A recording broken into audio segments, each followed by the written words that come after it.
Bonjour, donc, dans le cadre de la matière Forum Métier, nous allons interviewer Monsieur Michel Blatt. Et Monsieur Brader? Est-ce que vous pouvez vous présenter la formation que vous avez faite et votre parcours professionnel? Moi je m'appelle Michel Blatt, je suis le président du club d'athlétisme d'Autorive. Actuellement je suis retraité, je pense que je vais y rester. Et j'ai été directeur commercial d'une entreprise de construction de maisons en bois dans ma carrière professionnelle. Voilà. Après ma formation au niveau sport, athlétisme, j'ai pas de formation spécifique. Voilà, donc je cours, j'entraîne un groupe de trail, mais je suis pas diplômé en tant qu'entraîneur. Voilà pour moi. Moi, c'est Sébastien Prader, donc j'ai un cursus GEA.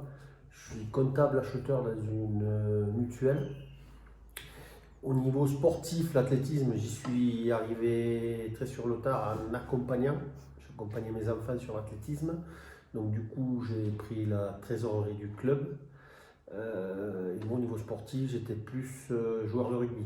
Et j'ai aucune formation pareille sur les entraîneurs. Est-ce que vous pouvez du coup également présenter la structure associative dans laquelle vous êtes? Oui, donc c'est l'Athletic Club Auterivain qui a été créé dans les années 1980. Ça a au moins une quarantaine d'années comme club. Moi, je suis au club depuis à peu près une dizaine d'années. Je suis président depuis 5 ans. Il y a 250 adhérents. Donc, c'est un club qui est en perpétuelle évolution. Chaque année, depuis 4-5 ans, on gagne une vingtaine d'adhérents.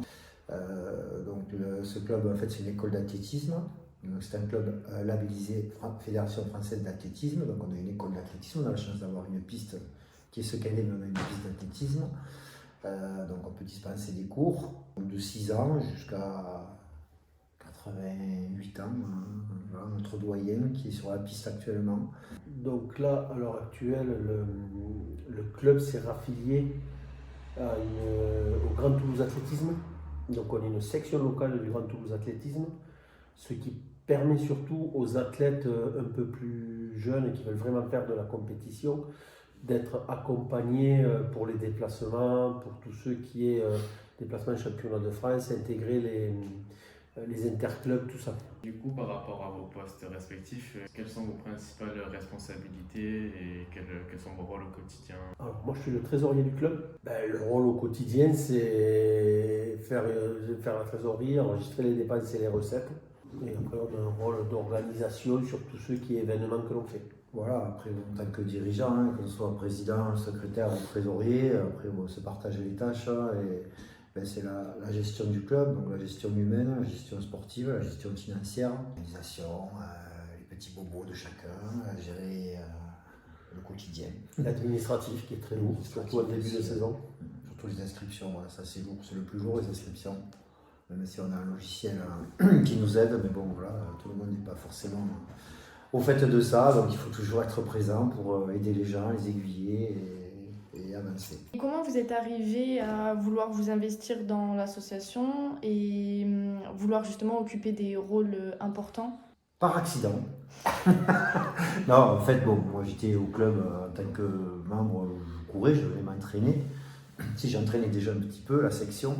Ce qui s'est passé, c'est qu'il y a 4 ans ou 5 ans, la présidente sortante a eu un projet de vie qui l'a amené à quitter la ville, à partir assez loin.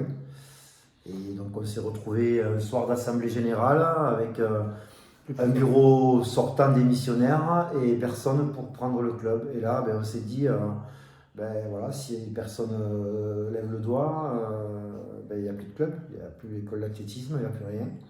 Donc je crois qu'on était à côté, et Sébastien m'a dit si tu vas, j'y vais. Et bien allons-y. Donc voilà, et puis il y en a un qui a levé le doigt, puis 2, puis 3.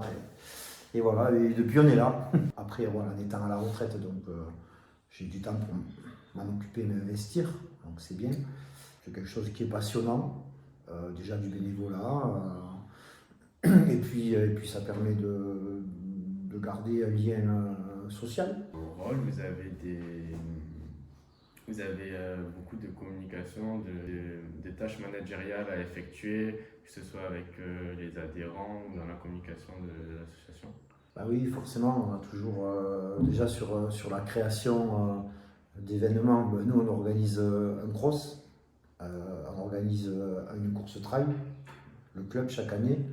Donc ça veut dire qu'il faut être moteur, il faut trouver des bénévoles, donc il faut motiver des bénévoles, il faut expliquer, il faut faire des réunions, sans trop, parce que quand trop de réunions tue la réunion, et trouver un esprit de cohésion. Une association, c'est pas une entreprise, donc il faut être moins intrusif, on va dire, au niveau de l'association, au niveau des membres, que de salariés. Donc il faut toujours jouer, avancer, mais sans brusquer les gens et en essayant d'être toujours ouvert et compréhensif. Donc c'est une façon de faire, une façon d'être qui est un peu particulière au niveau de l'associatif. Donc oui, on est appelé, il y a 250 personnes. Il faut toujours motiver les gens. Les gens vous suivent, mais si vous n'êtes pas moteur, si ce n'est pas vous qui initiez les choses, il ne se passe rien. Donc il faut être moteur. Du coup, par rapport à cette difficulté-là, vous mettez en place des moyens différents ou, Moi, j'essaye vraiment d'être dans le relationnel avec les personnes, de bien m'entendre, quand il y a des choses, d'écouter, s'il y a des problèmes ou des doléances, d'y répondre rapidement. Donc voilà, on essaye d'être attentif et à l'écoute de tout ce qui se passe autour. Vous avez dit, du coup, vous organisez un cross. Oui. Et au niveau de la communication de ce cross, comment ça s'organise? Donc voilà, on essaye de travailler sur Facebook, sur Instagram. Moi, je ne suis pas particulièrement féru là-dessus, mais bon, voilà, on a des gens qui peuvent nous aider. Site internet aussi, on essaye de faire vivre le site internet du club avec la com et l'événementiel. Quand il y a le cross ou le trail, on communique là-dessus. Voilà, puis après les partenaires, on essaye aussi d'impliquer nos partenaires financiers surtout. Mais on a un travail aussi de recherche de Oui. partenaires pour faire vivre le club. On est obligé de passer par là et surtout pour faire vivre nos événements. Comment vous faites, vous, pour trouver des nouveaux partenaires? En fait, on va aller chercher des personnes en gros qu'on connaît ou que professionnellement on travaille avec eux professionnellement et on va aller rechercher un petit peu, leur demander s'ils peuvent aider sur un événement, s'ils peuvent aider le club. C'est toute cette organisation-là. C'est quelque chose qu'on doit encore plus développer, je pense. Un club aujourd'hui, au niveau de ressources financières, il vit avec quoi? Il vit donc avec les adhésions, les cotisations des membres, sauf que les membres ils payent une cotisation, mais nous on paye une licence derrière, donc il reste peu d'argent en fait qui reste au club. Après il y a des subventions de collectivités territoriales ou locales. Quand je dis ça, c'est les mairies, le conseil départemental. Sauf qu'aujourd'hui, on est tous pris là-dedans, les budgets se resserrent et les subventions, plus ça ira, moins il y en aura. Donc il va falloir que les clubs aillent chercher des recettes autres que celles-là. Donc je pense que soit ça sera par le biais d'organisation d'événements qui rapportent des sous, parce que nous aujourd'hui, les événements qu'on faisait, nous financièrement on était correct, on est toujours correct, mais on se rend compte qu'on perd des sous sur les événements. C'est une volonté, je veux dire, voilà, parce qu'on peut augmenter les prix, on peut faire plein de choses. Mais ça, il va falloir qu'on se pose la question, parce qu'il ne faut pas que on mange la trésorerie du club et qu'on se retrouve dans quelques années à dire voilà, il n'y a plus de sous, on arrête. Donc il faut anticiper tout ça. Donc on est dans cette réflexion-là. Et aujourd'hui, vous comptez combien de partenaires? Le trail, c'est 6, C'est depuis quand qu'il y a eu cette recherche de partenaires? Nous, depuis qu'on a repris l'organisation de ces événements, on est allé, surtout le cross, on ne cherche pas de partenaires, c'est surtout le trail, donc ça fait 3-4 ans maintenant. Ça a été la 3e édition là, qu'on a repris le trail des Bosses. Donc on est allé chercher à ce moment-là. Après sur le club en lui-même, sans événements, on a des panneaux publicitaires, donc s'il y a des gens qui veulent venir, on va aller chercher, qui veulent payer une cotisation à l'année pour être visible, voilà, mais c'est pas énorme. Non, parce qu'on n'a pas une grosse visibilité. Les partenaires, qu'est-ce qu'ils recherchent en fait? C'est être vus à l'extérieur.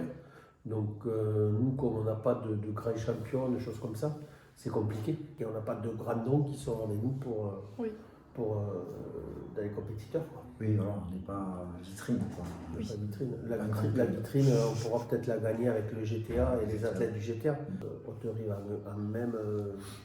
même, non. D'accord, donc c'est plutôt des partenaires locaux Ah oui, au c'est niveau bon, du c'est ça. trail, C'est en tout vrai, cas des Ouais, postes. tout à fait. Ouais. Ok. Pour vous, quelles sont les qualités, on va dire, requises à avoir pour travailler dans ce secteur-là? Ben, comme je disais tout à l'heure, les qualités requises pour un bénévole, c'est essayer d'être rassembleur, à l'écoute et moteur. C'est surtout quelqu'un qui doit être un peu dans l'empathie, quoi. C'est pas un chef d'entreprise qui dirige, qui dit moi je veux aller là, je veux faire ça. Vous n'avez pas le choix, vous me suivez parce que c'est moi le chef. Une association, non, il faut discuter, il faut proposer. On ne peut pas tout faire soi-même parce que si on fait tout soi-même, ben, à un moment donné, les gens se coupent de vous. Et puis ils se disent, ben, de toute façon, il le fait, et puis nous, on s'en débrouille. Quoi. Donc il faut vraiment être dans l'ouverture, dans la communication à l'interne, beaucoup, l'explication et avancer. Il faut être dans l'écoute, il faut être patient, il ne faut pas heurter les gens, Oui, parce qu'on a toujours les 250, donc tout le monde a son caractère, tout le monde ne comprend pas forcément ce qu'on peut mettre en place, ce qu'on veut mettre en place. Et les gens peuvent se brusquer, il faut leur expliquer, leur réexpliquer. répéter Répéter les les choses. On dit des trucs, mais les gens, forcément, soit ils n'entendent pas, soit ils ne comprennent pas, soit ils ne veulent pas comprendre. Donc il faut revenir toujours, réexpliquer, et toujours Sans heurter. sans heurter et sans s'énerver. Quoi. Ça demande beaucoup de travail, de patience. Vous pouvez rencontrer des Wow. difficultés au niveau des relations avec les membres. C'est quelque chose où il faut être très attentif parce que si je vous dis on ne faisait pas ce qu'on fait, on aurait vite des difficultés. D'accord. Après, nous, franchement, aujourd'hui, on a de la chance quand même, sur 250 personnes, ça se passe très bien. Il y a quelques exceptions, mais ça se passe très bien. Et si un jour ça se passe mal, le problème, c'est que, eh ben voilà, on ne sera plus là. Donc, voilà, si ça se passe mal, nous, on va lâcher, on va pas se... On n'est pas là, en fait, pour se prendre la tête et se faire prendre la tête par les gens, quoi. C'est pas notre club, il ne nous appartient pas, le club. Oui. Donc, on transmet quelque chose. Ça. Donc, voilà. Tant qu'on prend du plaisir à être là, on va être là, mais si on est trop embêté par les gens et qu'on prend plus de plaisir et que ça devient une contrainte, on arrêtera, et si les gens veulent le reprendre, ils le reprendront, ou le club Ou pas. ou pas. Et sachant qu'on vous met encore plus de contraintes au niveau, à tous les niveaux, quoi. Que ce soit au niveau des fédérations, au niveau des ligues, au niveau de... Et puis des collectivités aussi, où ça devient aussi compliqué parce qu'ils ne vous entendent pas forcément dans vos demandes. Quoi. En l'occurrence ici, pour la piste d'athlétisme. D'ailleurs, il faut voir qu'on en parle. Il y a ça, et on n'est vraiment pas aidé non plus, comme il disait, par la fédération et la ligue. Il ne faut pas se leurrer. La fédération et la ligue, surtout la ligue, quand on a des athlètes qui veulent aller en compétition, mais imaginons qu'on a 10 athlètes qui veulent aller en compétition, mais il faut qu'on fournisse des juges, il faut qu'on fournisse tout ça. Et si on ne fournit pas, on paye. Ok. Donc c'est compliqué, quoi. On a vraiment l'impression, nous en tant que petit club, du moins moi j'ai vraiment l'impression, on est esselé un petit peu, on n'a pas trop d'aide à côté. C'est nous et on se démerde. Et ce que je me rends compte, c'est que par exemple, au niveau. Il y a la fédération française nationale, il y a la ligue qui est régionale, il y a les comités départementaux au niveau des départements. Et donc peu importe, mais les clubs, en fait, il n'y a pas que des clubs qui sont des écoles d'athlétisme. Il y a des clubs de coureurs à pied qui forment une association, qui s'affilient à la FFA, mais qui eux n'apportent rien. C'est-à-dire ils n'ont pas d'école d'athlétisme, et ces gens-là, on leur demande rien, parce qu'ils ne font pas. Alors que nous, on s'investit, on fait des compétitions, on va aux compétitions, et encore en plus, on nous demande d'amener des juges, et on nous pénalise, alors que les autres, ils sont là, ils profitent, et donc voilà, ça c'est quelque chose qui me chagrine. Je pense qu'on en parlera lors des réunions d'assemblée générale de ligue. C'est compliqué, et puis ils restent sur des schémas d'antan. Les équipes, elles ont changé, les élections ont eu lieu il n'y a pas très longtemps, mais je vois que les politiques ne changent pas. Qu'est-ce que vous diriez à un étudiant du coup, en management du sport? Quels conseils vous lui donneriez pour s'investir dans ce milieu-là? Pour moi, un étudiant qui va partir là-dedans, qui va après vouloir travailler réellement dans le management du sport, à l'heure actuelle, dans les clubs, ça va être très compliqué.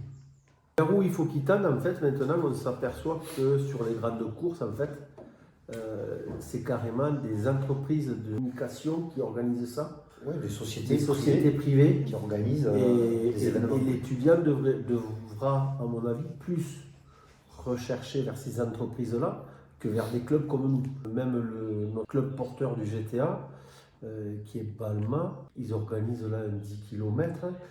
Ils sont allés chercher une entreprise extérieure pour le faire. Ils n'ont pas embauché en interne des personnes pour la communication, tout ça.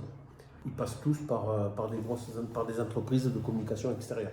Votre métier ne s'entend que sur des gros clubs, je dirais presque professionnels, où là vous avez une place pour la communication et tout, sauf que bon, des clubs professionnels, il n'y en a pas 50 000. Quoi. Une ville comme Toulouse, quand vous avez le Stade Toulousain, le TFC, le handball, le volley, et voilà, quoi. Vous avez fait, avec 10 clubs, vous avez fait le tour. S'ils ont une personne salariée dans ce secteur-là, là ça fait 10 personnes. Ou alors après, c'est des sociétés privées, comme dit Sébastien, qui vont créer des événements. Aujourd'hui, on surfe là-dessus. Aujourd'hui, vous organisez une course, vous ouvrez les inscriptions, 2 heures après, c'est complet. Effectivement, il y a un créneau et que prennent aujourd'hui certaines entreprises privées pour créer des événements et essayer d'en tirer profit. De gagner de l'argent. Profit, oui, Ce sont des forcément. sociétés événementielles qui créent ça. Donc, et justement au détriment de nous. Ça, votre rôle, il est peut-être là, quoi. Voilà. Même si nous, ça nous fait du mal, Ouais. mais il est peut-être là, votre rôle. Après, nous, des clubs comme nous, on n'a pas les moyens d'avoir un salarié, ne serait-ce qu'un entraîneur. Nous, tous nos entraîneurs sont des gens qui sont des bénévoles. On les défraie au niveau des déplacements, mais c'est tout. Balma, donc nous, on a 250 licenciés. Balma, ils ont 800 licenciés, à peu près. Ouais, il doit y avoir pas mal de 800, ça. 800 licenciés, ils ont quoi comme salariés? Ils ont 2-3 personnes salariées. Et après, ils travaillent beaucoup avec des entraîneurs en formation qui préparent des BPGEPS. C'est beaucoup de choses comme ça dans les petits clubs, parce que Balma n'est plus un petit club, même le GTA n'est plus un petit club. Mais ça va beaucoup passer par ces employés. Et donc vous avez dit que vous avez rejoint donc le GTA, qui est un regroupement de clubs de la région. 4 clubs. Et du coup, comment ça s'est passé pour le rejoindre? Est-ce que vous savez d'où est venue l'idée? Est-ce que ça a été facile d'insérer le GTA? Alors, ça a été très facile. En fait, moi, je connaissais les dirigeants, présidents, trésoriers de Balma. Et avec Colomiers, ils ont eu l'idée de créer cette entente et ils sont venus vers nous. Comme moi, je les connaissais, ils sont venus vers nous pour nous demander si ça nous intéressait. On a discuté avec Michel, après on en a discuté à un bureau. Personnellement, pour Haute-Rive, jusqu'à présent, on n'y a pas trop d'inconvénients. On y voit que des avantages pour les jeunes. Là, ils partent en stage, ils peuvent faire les interclubs. C'est des choses que nous, on ne pourrait pas financer, qu'on ne pourrait pas faire. Et au niveau compétition, les interclubs, voilà, on ne pouvait pas faire d'interclubs, on n'avait jamais d'équipe.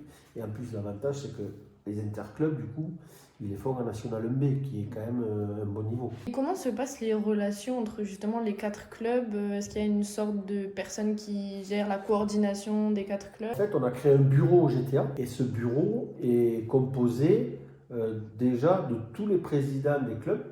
Okay. Et après, on a créé un comité directeur, où là, c'est pareil, il y a un membre de chaque club qui est investi dedans. Pareil, ça fonctionne exactement pareil comme l'association. Donc il y a un président, 4 vice-présidents délégués qui sont les présidents de chaque club. Et après, il y a un trésorier, un secrétaire, et ça fonctionne exactement pareil. Et l'intérêt pour nous, c'est que, toi tu l'as vécu, c'est que quand vous arriviez justement au niveau des études supérieures, donc déjà vous partiez au mieux à Toulouse, au pire à Lyon, à Paris, faire vos études. Et donc le club, c'était fini, quoi. Donc là, l'intérêt, c'est que si vous restez sur Toulouse, vous pouvez rester licencié au club, vous pouvez bénéficier d'aller vous entraîner à Balma, par exemple, ça ne vous empêche pas d'entraîner ici. Vous bénéficiez des structures et des entraîneurs de Balma et vous restez licencié au club. Donc, pour nous, c'est que du bénéfice. Merci. Oui, merci beaucoup. Avec plaisir.